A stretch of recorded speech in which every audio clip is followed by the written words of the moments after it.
যখন মেয়েটি দেখল যে ফুলের টপটি তার ছোট বোনের মাথার উপর পড়তে যাচ্ছে, তখন সে সঙ্গে সঙ্গে বোনের দিকে দৌড়ে গিয়ে তাকে ধাক্কা দিয়ে সরিয়ে দিল, কিন্তু নিজে টপটির নিচে পড়ে মাথায় মারাত্মক আঘাত পেল। কিন্তু ছোট বোন তাকে ধন্যবাদ তো দূরের কথা, উল্টো বকাঝকা করলো, বলল সে তার নতুন জামা নষ্ট করে দিয়েছে। হাসপাতালে পৌঁছানোর পর মা বাবা শুধু ছোট মেয়েটিকে নিয়েই চিন্তিত থাকলো, যার আঘাত ছিল খুবই সামান্য, অথচ যেই মেয়েটি মৃত্যুর সঙ্গে লড়ছিল তাকে তারা সম্পূর্ণ উপেক্ষা করলো। ডাক্তার তার সাহসের প্রশংসা করলেন, কিন্তু মা বাবা ঠান্ডা মুখে বলল তারা এর চিকিৎসার খরচ দেবে না, কারণ সে তো তাদের দত্তক নেয়া মেয়ে। তাছাড়া কাঁধ থেকে এই বোঝা নেমে গেলে তো ভালোই হবে। এই কথা বলে তারা আনন্দের সঙ্গে চলে গেল। মেয়েটি তখন কোমায় ছিল, কিন্তু সবকিছুই শুনতে পাচ্ছিল। তার চোখ দিয়ে অশ্রু গড়িয়ে পড়তে লাগলো।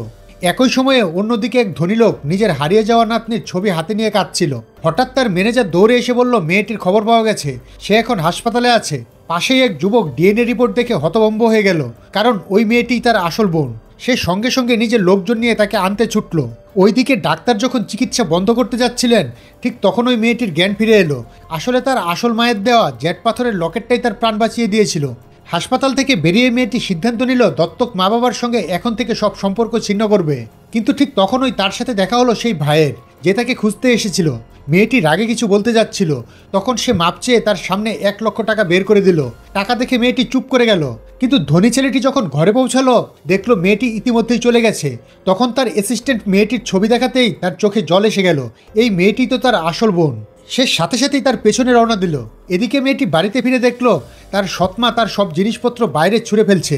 মেয়েটি কিছুই বলল না, এমনিতেই সে এই বাড়ির সঙ্গে সব সম্পর্ক ছিন্ন করতে চেয়েছিল। কিন্তু তার সৎমা উল্টো তাকে দোষারোপ করলো, বলল সে নাকি ছোট বোনকে ঠিকভাবে বাঁচায়নি। তারপর হুমকি দিল 1 লক্ষ টাকা নাকি ক্ষতিপূরণ হিসেবে দিতে হবে। ঠিক সেই মুহূর্তেই সবচেয়ে ধনী লোকটির গাড়ি এসে তাদের বাড়ির দরজার সামনে থেমে গেল।